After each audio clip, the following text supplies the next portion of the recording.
தந்தி தொலைக்காட்சி நேயர்களுக்கு வணக்கம். நல்லதை சொல்வோம், நல்லதை செய்வோம், நல்லதே நடக்கும். இன்று 13/1/2024 சனிக்கிழமை, திருவோணம் நட்சத்திரம் மதியம் 3:41 வரை, பிறகு அவிட்டம் நட்சத்திரம். இன்றைக்கு நான் உங்களுக்கு சொல்ல இருக்கிற நல்ல கருத்து, ஆன்மீக அதிசயங்கள் ஏராளமாக இருக்குது. அதில் செட்டிநாட்டு பகுதியில் எல்லாம் சொல்லுவாங்க, காசிக்கு போயிட்டு வந்த உடனே நான் ஒரு காய்கறியை விட்டுட்டு வந்துட்டேன். ஒரு விருந்துக்கு வந்திருக்காங்க அப்படின்னா, கத்திரிக்காய் குழம்பு வச்சுருக்கோம் அப்படின்னா சொல்லுவாங்க, நாங்கள் கத்திரிக்காயை காசியில் விட்டுட்டேன், அதனால கத்திரிக்காயை நான் தொடமாட்டேன், மற்ற காய்கறியில் நீங்கள் ஏதாவது வெஞ்சனமாக வைங்க அப்படிம்பாங்க. சில பேர் முருங்கைக்காயை விடுவோம்பாங்க, சில பேர் பிளாக்காயை நாங்கள் விட்டுட்டோம் அப்படிம்பாங்க. இந்த காய்கறிகளை விடுறது ஒரு பழக்கமாக வச்சுருந்தாங்க. ஆனால் உண்மையில் என்ன அதுக்கு விளக்கம் அப்படின்னா, காசிக்கு சென்றவர்கள் காயை விட வேண்டாமா, காய்தலை விட வேண்டும். ஒருவரோடு ஒருவர் உரசுகின்ற அந்த சண்டை மனப்பான்மையை விடணுமா. ஒருத்தரோட ஒருத்தர் நேசிக்கும் மனப்பான்மையை கற்றுக்கொள்வதற்காகத்தான் காசிக்கு சென்றவர்கள் காய்தலை விடணும் அப்படின்னாங்க. ஒருத்தரோட ஒருத்தர் பகையாக இருக்கக்கூடாது அப்படின்னு சொல்லி அந்த காலத்தில் சொல்லியிருக்காங்க. ஆனால் இப்போ தற்காலத்தில் எல்லாம் காய்தலுங்கிறது காயின்னு ஏதாவது ஒரு காயை நாங்கள் விட்டுட்டு வந்துட்டோம், காசிக்கு போயிட்டு வந்தோம், அதனால் இந்த தரம் போயிட்டு வந்த பிறகு நாங்கள் கத்திரிக்காயை தொடுறதில்லை, அந்த காயை விட்டுட்டோம் அப்படின்னு சொல்லுவாங்க. உண்மையிலேயே அந்த காசியில் ஒரு மிகப்பெரிய அதிசயம் இருக்குது. ஒரு 4 அதிசயம். அங்கே நீங்கள் பார்த்தீங்கன்னா கருடன் பறக்காது. வாரணாசி நீங்கள் போய் பார்க்கணும். இப்போ நிறைய பேர் இளமையான நாட்களே போகிறாங்க. அந்த காலத்தில் வயோதிகர்கள் காசிக்கு போவாங்க, முக்தி அடைகிற காலத்தில் போய் சாமி கும்பிட்டு வருவாங்க. ஆனால் இப்போ எல்லாருமே காசிக்கு போகிறாங்க. அங்கே உள்ள கோவில் அழகையெல்லாம் பார்த்து ரசிக்கிறாங்க. அங்கே உள்ள காசி விஸ்வநாதர், விசாலாட்சி ரொம்ப அற்புதமான தெய்வங்கள். அங்கே இருக்கக்கூடிய அந்த அதாவது அஷ்டமிக்காக நம்ம கொண்டாடுறோம் இல்லையா, அந்த வைரவர் காசி வைரவர் அற்புதமான வைரவர், கேட்ட வரங்களை எல்லாம் கொடுப்பார் அப்படிம்பாங்க. அந்த அடிப்படையில் அங்கே என்ன அதிசயம்னா, எங்கே நீங்கள் பார்த்தாலும் கருடன் பறக்காது, மாடு முட்டாது. வீதியில் ஏராளமாக தெரியும் மாடு, ஆனால் முட்டாது. பிணம் அடிக்கடி இங்கே வந்துக்கிட்டே இருக்கும். நிறைய பேர் காசியில் போய் மோட்சத்துக்காக அங்கேயே இறந்துருவாங்க. அந்த பிணத்தை எரிப்பாங்க, ஆனால் பிணத்தினுடைய வாடையே அடிக்காதான், பிண வாடை அடிக்காது. அடுத்தது இங்கே உள்ள பூக்கள் மணக்காது, மலர் மணக்காது அப்படிம்பாங்க. இதுக்கு ஒரு அழகான பாடல் கூட செட்டிநாட்டு பகுதியில் சொல்கிறது உண்டு. காசி என்னும் நகருக்கு சென்று பார்த்தால் கருடனுக்கு வட்டமிடும் வேலை இல்லை, நேசிக்கும் பசுக்கூட்டம் தெருவில் செல்லும், நேருநிலை நின்றாலும் முட்டாது என்பார். காசி நகர் தன்னில் எரியும் பிணத்தின் வாடை காண்போர்க்கு நெடி எதுவும் வருவதில்லை, பூசிக்கும் தெய்வத்தின் மேனி எங்கும் பூக்களுக்கும் வாடை எதுவும் வருவதில்லை. அங்கே என்ன பூ அதிகமாக இருக்கும் அப்படின்னா சாமந்தி பூ கிடைக்குமா, அதனால் அந்த பூ வாடகை அடிக்காதான். இது மாதிரி ஒரு அதிசயம் உள்ள ஒரு ஆலயம் அங்கே இருக்குது.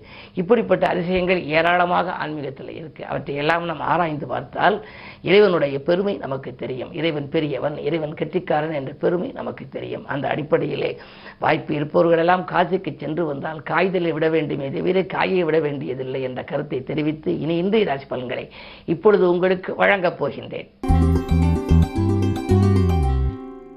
மேசராசி நேயர்களே, உங்களுக்கெல்லாம் இன்று யோகமான நாள். உங்கள் ராசிநாதன் செவ்வாயை குரு பார்க்கின்றார். குரு மங்கள யோகம் இருப்பதனாலே தொட்ட காரியங்கள் எல்லாம் வெற்றி கிடைக்கும். தொல்லை இருந்த எதிரிகள் விலகிச் செல்வார்கள். பட்ட பாட்டிற்கு பலன் கிடைத்தது என்று சொல்வீர்கள். பணவரவும் இன்று திருப்திகரமாகவே இருக்கிறது. இந்த நாள் நல்ல நாள். ரிஷபராசி நேயர்களே, உங்களுக்கெல்லாம் சேமிப்பு வளருகின்ற நாள். இன்று செல்வாக்கும் உங்களுக்கு அதிகரிக்கும். அதே நேரத்தில் ராஜநாதன் சுக்கிரன் ஏழில் இருப்பதால் வரன்கள் வாயில் தேடி வரும். திருமண காரியங்கள் கைகூடலாம். அடுத்தவர் நலனில் நீங்கள் காட்டிய அக்கறைக்கு கூட ஆதாயம் கூடுதலாகவே உங்களுக்கு கிடைக்கும். இந்த நாள் நல்ல நாள். மிதுனராசி நேயர்களே, உங்களுக்கு சந்திராஷ்டமம். இதை செய்தாலும் கொஞ்சம் யோசித்து செய்ய வேண்டும். அருகில் இருப்பவர்களை அனுசரித்துக் கொள்ளுங்கள். திடீரென பகை நட்பாகலாம், நட்பு பகையாகலாம். ஆதரவு தருபவர்களின் எண்ணிக்கை குறையும், விரயங்கள் கூடும், கவனம் தேவை. இன்று கிழமை சனி என்பதனாலே சனி பகவானை வழிபடுவது நல்லது. கடகராசி நேயர்களே, உங்களுக்கு 8லே சனி இருக்கின்றார். இருப்பினும் குருவினுடைய பார்வை 2இல் பதிவதால் பொருளாதார கவலை இல்லை. சஞ்சலங்கள் தீர சாமர்த்தியமாக பேசி நீங்கள் சமாளிப்பீர்கள். சகிப்புத்தன்மையோடு நடந்து கொள்ள வேண்டிய நாள். குருவினுடைய பார்வை குடும்பஸ்தானத்தில் பதிவதால் குடும்பத்தில் நீண்ட நாட்களாக நடைபெறாத சில காரியங்கள் இப்பொழுது நடைபெறலாம். உத்தியோகத்தில் உள்ளவர்களுக்கு அதிகார பதவியில் உள்ளவர்களின் ஆதரவோடு ஒரு நல்ல முன்னேற்றம் கிடைக்கப் போகின்றது. யோகமான நாள். சிம்மராசி நேயர்களே, 7லே சனி இருப்பதனாலே வாழ்க்கை துணையோடு பிரச்சனைகள் அலைமோதும். விட்டு கொடுத்து செல்ல வேண்டும். அலைச்சல் கூடுதலாக இருக்கும், ஆனால் ஆதாயம் குறைவாகவே இருக்கலாம். எனவே நீங்கள் எதற்கும் கவலைப்பட வேண்டாம். இன்று கிழமை சனி, கண்டகச்சனியின் ஆதிக்கமும் இருக்கிறது. சனி பகவானையும் கும்பிட வேண்டும், அனுமனையும் கும்பிட வேண்டும். வழிபாட்டின் மூலமாகவே நீங்கள் மன அமைதியை தேடிக்கொள்ள இயலும். கன்னிராசி நேயர்களே, உங்களுக்கு ஜென்மத்தில் கேது, ஏழிலே ராகு. அன்பு நண்பர்களை சந்தித்து ஆலோசனை பெறுகின்ற நாள். ஏதாவது ஒரு பிரச்சனை வருகிறது, இதற்கு என்னதான் வழி என்று நீங்கள் நண்பர்களை சந்திப்பீர்கள், அல்லது அனுபவமிக்கவர்களை சந்திப்பீர்கள், அல்லது சான்றோர்களை சந்தித்து முடிவெடுப்பீர்கள். உத்தியோகத்தில் கூட உங்களுக்கு மேலதிகாரிகளின் வெறுப்புக்கு ஆளாக நேரிடும். கூடுதல் பொறுப்பை உங்களிடம் கொடுத்து விடுவார்கள். உங்களால் அதை முடிக்க முடியாமல் நீங்கள் திணறலாம். எனவே கவனம் தேவை. சக ஊழியர்களை நம்ப வேண்டாம்.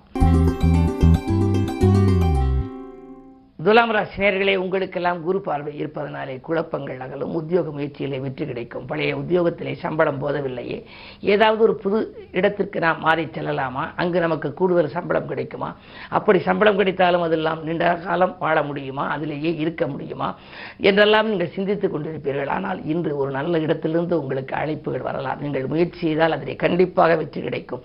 உற்சாகத்தோடு பணிபுரிவீர்கள். இல்லத்தில் உள்ளவர்களின் ஒத்துழைப்பும் கூடுதலாக கிடைக்கும் நாள் இந்த நாள். விருச்சிக ராசி நேயர்களே, உங்களுக்கெல்லாம் நல்ல தகவல் இல்லம் தேடி வருகின்ற நாள். நாட்டுப்பற்று மிக்கவர்கள் உங்களது முயற்சிக்கு கூட்டாக இருந்து முடித்துக் கொடுப்பார்கள். உத்தியோகமாக இருந்தாலும் தொழிலாக இருந்தாலும் நீங்கள் எதிர்பார்த்த நற்பலன்கள் உங்களுக்கு கிடைக்கும். பிள்ளைகள் வழியிலும் கல்யாண கனவுகளை நனவாக்கப் போகின்றீர்கள். அது மட்டுமல்ல, அயல்நாடு சென்று படிக்க வேண்டும், மேல் படிப்பு படித்தே தீர வேண்டும், நான் மேல் படிப்பு செல்கிறேன் என்று பிள்ளைகள் வலியுறுத்தினால் அதற்காக நீங்கள் எடுத்த முயற்சி கூட உங்களுக்கு கைகூடலாம். இந்த நாள் மிக மிக யோகமான நாள். இன்று நீங்கள் நாளிலே சனி இருப்பதனாலே சனி பகவானை கும்பிடுவது மேலும் நன்மை தரும். தனுசு ராசி நேயர்களே, உங்களுக்கு ராசியிலேயே சூரியன். பொது வாழ்விலே புகழ் கூடும். அதே நேரத்தில் உங்களுக்கு அருகில் இருப்பவர்களின் ஆதரவும் கூடுதலாக கிடைக்கும். அரசு வழியிலோ அல்லது வேறு வள்ளல்களின் வழியிலோ ஏதேனும் ஒரு முயற்சிக்காக நீங்கள் ஒத்துழைப்பை எதிர்பார்த்து காத்திருந்தால் அது கண்டிப்பாக கிடைக்கலாம். செவ்வாய் பலம் ராசியில் இருப்பதால் சொத்துக்களை விரையும் செய்துவிட்டோமே, மீண்டும் வாங்க முடியுமா என்று கவலைப்பட்டவர்களுக்கு சொத்துக்கள் வாங்கும் யோகம் உண்டு. புதனும் உங்கள் ராசியில் இருப்பதாலே, புத ஆயத்திய யோகம் இருப்பதனாலே நீங்கள் எடுத்த முயற்சிகளில் எளிதில் வெற்றி கிடைக்கும். இந்த நாள் நல்ல நாள். மகர ராசி நேயர்களே, ராசியிலேயே சந்திரன். மனதுகாரகன் இருப்பதனாலே மனக்கவலைகள் மாறும், நினைத்தது நிறைவேறும். செல்வ நிலை உயர சிநேகிதர்கள் வழிகாட்டுவார்கள். வீடு கட்டுவது அல்லது வாங்குவது பற்றியும் நீங்கள் சிந்திப்பீர்கள். 3லே ராகு இருப்பதால் வழக்குகள் கூட சாதகமாக வரலாம். இந்த நாள் நல்ல நாள். கும்பராசி நேயர்களே, உங்களுக்கெல்லாம் இன்று உடன் இருப்பவர்களால் நன்மை கிடைக்கின்ற நாள். உற்சாகத்தோடு பணிபுரிவீர்கள். உள்ளத்திலே நல்லது நினைத்து அதையே நடத்தி காட்ட வேண்டும் என்ற எண்ணம் உங்களுக்கு மேலோங்கும். ஊதிய உயர்வு எதிர்பார்த்தபடி உங்களுக்கு கிடைக்கலாம். தற்காலிக பணியில் உள்ளவர்களுக்கு நிரந்தர பணி கூட அமையலாம். ஆக உத்தியோகமாக இருந்தாலும் தொழிலாக இருந்தாலும் சரி, அபிவிருத்தியான நேரமே தவிர வேறு மாற்று கருத்துடைய நேரமே கிடையாது. எனவே இந்த நாள் உங்களுக்கு மிகுந்த யோகமான நாள் தான். இருந்தாலும் அந்த யோகத்தை செயல்படுத்த ஜென்மத்திலே சனி இருக்கின்றார். இன்று சனிக்கிழமை என்பதாலே சனி பகவானுக்கு எள் தீபமேற்றி வழிபடுவது நல்லது. மீனராசி நேயர்களே, உங்களுக்கெல்லாம் மிகச்சிறந்த நாள். பூமி இடம் வாங்கி பூரிக்கின்ற நாள். புதிய முயற்சிகளில் எல்லாம் உங்களுக்கு வெற்றி கிடைக்கும். தனவரவு திருப்திகரமாகவே இருக்கிறது. அலைபேசி வழி தகவல் அதிகாலையிலேயே நல்ல தகவலாக உங்களுக்கு வந்து வரலாம். 7லே கேது இருப்பதால் வாழ்க்கை துணை வழியே கொஞ்சம் விட்டுக் கொடுத்து செல்ல வேண்டிய நேரம் என்றாலும் கூட அவர்கள் வழியில் உங்களுக்கு எந்த பிரச்சனைகளும் ஏற்படாது. அதே நேரத்தில் விரயச்சனை இருப்பதால் நல்ல விரயங்களை மேற்கொண்டால் வீண் விரயங்களிலிருந்து விடுபட இயலும். மேலும் விவரங்கள் அறிய தினத்தந்தி படியுங்கள்.